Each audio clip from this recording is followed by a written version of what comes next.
Muitas pessoas têm tido seus sonhos destruídos pela falta de confiança absoluta em Deus. A Bíblia está repleta de exemplos de grandes sonhos cumpridos para a glória de Deus. Encontro com a Palavra é um programa escrito pelo Dr. Dick Woodward e narrado por Pastor Edson Bruno. Ouça e descubra verdades que lhe ajudarão no seu dia a dia. Com você, Pastor Edson Bruno.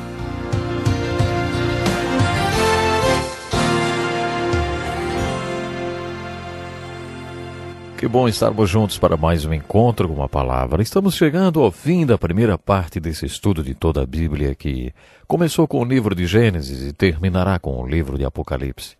Já estamos na aula de número 173. Através de todas essas aulas, já chegamos aos grandes profetas do Velho Testamento. O programa de hoje está empolgante. Faremos uma introdução ao livro do profeta Zacarias. Vamos começar ouvindo como o livro desse profeta começa. Diz assim: No 8º mês do 2º ano do reinado de Dário, a palavra do Senhor veio ao profeta Zacarias, filho de Berequias e neto de Ido. O Senhor muito se irou contra os seus antepassados. Por isso diga ao povo: assim diz o Senhor dos Exércitos, voltem para mim e eu me voltarei para vocês, diz o Senhor dos Exércitos. Não sejam como seus antepassados, aos quais os antigos profetas proclamaram. Assim diz o Senhor dos Exércitos, deixem os seus caminhos e as suas más obras. Mas eles não me ouviram, nem me deram atenção, declara o Senhor. Onde estão agora os seus antepassados? E os profetas, acaso vivem eles para sempre? Mas as minhas palavras e os meus decretos que ordenei aos meus servos, os profetas, alcançaram os seus antepassados e os levaram a converter-se e a dizer: o Senhor dos Exércitos fez conosco o que os nossos caminhos e práticas mereciam, conforme prometeu. Estamos iniciando o estudo do profeta Zacarias. Isso quer dizer que já estamos estudando o segundo dos 3 profetas conhecidos como profetas do pós-exílio, os últimos do Velho Testamento. Os profetas pós-exílio, Ageu, Zacarias e Malaquias, viveram e ministraram depois de acabado o exílio do povo na Babilônia. Esse trio de profetas do pós-exílio acabam se dividindo em uma dupla e um solo. Eles deveriam ter estudado juntos porque os 3 viveram no mesmo período, pregaram na mesma época e têm um só objetivo com suas pregações. Ageu e Zacarias retornaram para Jerusalém com o primeiro grupo que voltou do cativeiro, com o governador Zorobabel e o sumo sacerdote Josué.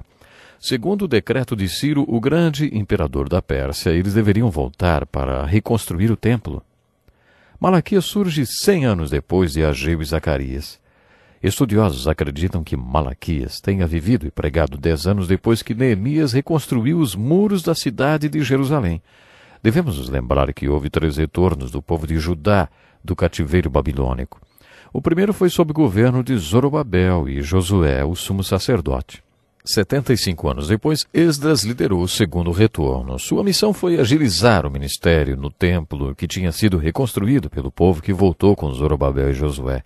Depois disso, 30 anos mais tarde, Neemias foi comissionado para construir um muro de proteção ao redor do templo e da cidade de Jerusalém.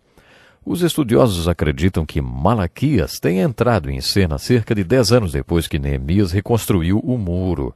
Eles argumentam que os contextos descritos nos livros de Neemias e Malaquias são idênticos. Por isso concluem que Esdras e Neemias tenham vivido mais ou menos na mesma época. Mas como Esdras e Neemias não mencionam Malaquias, eles concluem que o ministério de Malaquias tenha surgido uns 10 anos depois de Esdras e Neemias. Já Ageu e Zacarias teriam surgido 100 anos antes de Malaquias. Por isso devemos estudar Ageu e Zacarias juntos. Os 2 aparecem depois da Babilônia, que tinha sido conquistada pela Pérsia no primeiro retorno, e suas pregações têm a mesma mensagem e objetivo. Elas visam a reconstrução do Templo de Salomão. Essa era a obra de Deus naqueles dias e essa foi a obra impedida por causa da perseguição do povo que vivia naquelas terras e que não via com bons olhos a volta dos judeus. Os judeus temeram aquele povo hostil e que fez com que eles paralisassem a reconstrução do templo por 15 anos.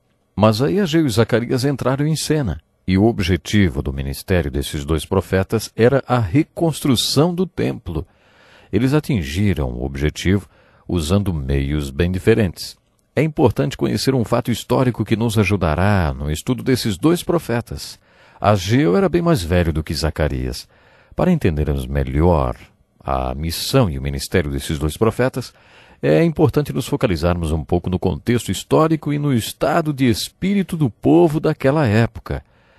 Lembrem-se que quando o povo de Judá voltou para Jerusalém, a cidade era apenas um monte de entulho. A vida deles também era um entulho só. Por isso, a moral deles estava muito baixa. Apesar do decreto permitindo que eles voltassem fosse um grande milagre, o retorno em si não foi muito glorioso. As mensagens de Ageu e Zacarias eram de esperança. Elas eram as únicas palavras de esperança que o povo de Judá tinha quando voltou para reconstruir o templo. Esses dois profetas, Ageu e Zacarias, pregaram que Deus iria restaurar a sorte deles, que Deus estava com eles e que eles tinham um futuro pela frente. O povo de Judá não tinha nenhuma esperança, só aquela anunciada por esses dois profetas. Se você se colocar no lugar deles, perceberá qual seria a expectativa deles em relação ao futuro. Sombria. Eles não tinham muito o que esperar quando começaram a reconstrução do templo e das suas próprias vidas. Ageu era muito prático e disse apenas: focalizem suas prioridades, coloquem Deus em primeiro lugar, a casa de Deus em primeiro lugar, a obra de Deus em primeiro lugar. Sejam fortes e trabalhem, terminem logo com isso. Era assim que Ageu pregava. Ele foi um pregador muito prático e dinâmico. Hoje diríamos que ele era um profeta pragmático. A palavra pragmática está ligada às palavras ação e bom êxito. Um filósofo pragmático interessa-se apenas por uma filosofia prática, que funciona. Nesse sentido, podemos dizer que Ageu era um profeta pragmático. Ele dizia para o povo: vamos terminar logo esse trabalho. E o povo reagiu à sua pregação pragmática e reconstruiu o templo. A pregação de Zacarias tinha o mesmo objetivo que a de Ageu, mas com um estilo diferente. A forma literária de alguns desses livros da Bíblia é de uma beleza especial. Vimos que Abacuque escreveu de maneira única, como se fosse um programa de entrevista, onde estava entrevistando Deus. Zacarias também usou de uma forma literária única para registrar sua mensagem. Ageu dizia: sejam fortes e trabalhem. Zacarias também queria ver o templo pronto, mas para ele a chave para ser forte, para ter força, é a visão. É isso que faz o povo forte. Salomão afirmou que onde não há revelação divina, o povo se desvia. O que ele quis dizer com isso, hein? Que se o povo não ver o invisível, também não pode ver o Deus invisível. Se o povo não tiver a visão de que Deus está com ele, que pode fazer toda a diferença, jamais será forte. Sem a visão de Deus, o povo desanima e se rende à depressão e ao desespero e nunca termina a obra. Esses dois profetas trabalharam muito bem juntos, porque Ageu era prático e pregava: sejam fortes e trabalhem. Mas Zacarias protestava: Ageu, eles não serão fortes e nem trabalharão, a menos que vejam a Deus. O que eles realmente precisam é de uma visão de Deus. Quando o povo está desanimado por causa das tragédias que está vivendo, tudo o que ele consegue é pensar no problema. Se hoje você está passando por problemas, lembre-se que há pessoas ao seu redor que também têm problemas. Ficaríamos espantados com o que descobriríamos se sentássemos numa roda com várias pessoas e cada uma contasse o seu problema. Você já ouviu a história do policial que foi chamado para socorrer um homem que estava ameaçando suicidar-se pulando de uma ponte? Depois que o policial se arrastou até onde o homem estava, o homem propôs: me dê 5 razões para eu não pular da ponte e eu dou 5 razões para pular. O policial respondeu: feito, e deu as 5 razões para não pular. O homem deu as 5 razões para pular. Sabe o que aconteceu? Os dois pularam juntos. Parece que se você tiver ao seu redor pessoas que só falam de problemas, todo mundo acaba pulando da ponte. Seria desanimador conhecer todos os problemas que as pessoas ao nosso redor enfrentam. A mensagem de Zacarias é para essas pessoas deste mundo que estão prestes a pular. Quando uma pessoa está enfrentando problemas, é difícil para ela deixar de olhar as circunstâncias trágicas. Quando sabemos de tragédias na família, de morte de alguma criança ou alguma doença horrorosa, é nesses momentos que precisamos de uma visão de Deus. Precisamos ver o invisível. Como Abacuque, precisamos construir nossa torre de vigia, ficar lá e esperar até que Deus nos mostre como Ele está trabalhando em nossas vidas através da dificuldade e da tragédia. Você precisa ouvir a voz de Deus falando para você como Ele vai usar aquela circunstância trágica. Naquele momento, o povo de Deus estava vivendo momentos trágicos e difíceis. Tente focalizar a perspectiva histórica. Imagine o cenário e o que o povo de Judá estava enfrentando. Lembre-se de onde eles tinham vindo. Eles tinham estado no cativeiro por 70 anos. Alguns deles não sabiam o que era a vida fora do cativeiro. Outros tinham conhecido a liberdade, mas já estavam velhos demais. Provavelmente todos eles tinham alguém querido que fora assassinado quando Jerusalém foi destruída. Eles tinham sido tratados como escravos por 70 anos. Eles só estavam lá porque o monarca pagão tinha sido generoso com eles. Era muito difícil para alguns aceitar isso. O que você enxerga quando está passando por dificuldades, hein? Essa foi a pergunta dos profetas. Eles foram chamados de videntes por causa da maneira como respondiam a essa pergunta. Quantas vezes ouvimos Deus perguntar a esses profetas: o que vês? Isaías, Ezequiel, Amós, o que você vê? Jesus diz que todo o seu corpo pode ser cheio de luz ou de escuridão. Depende de como você responde a essa pergunta. Os olhos são a candeia do corpo. Foi o que Jesus disse. Ele quis dizer: qual é a sua visão e sua perspectiva?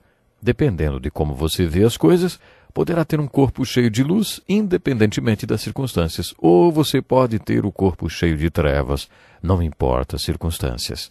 Sua vida pode ficar cheia de escuridão, ou então você pode pedir a Deus que ilumine toda a sua vida.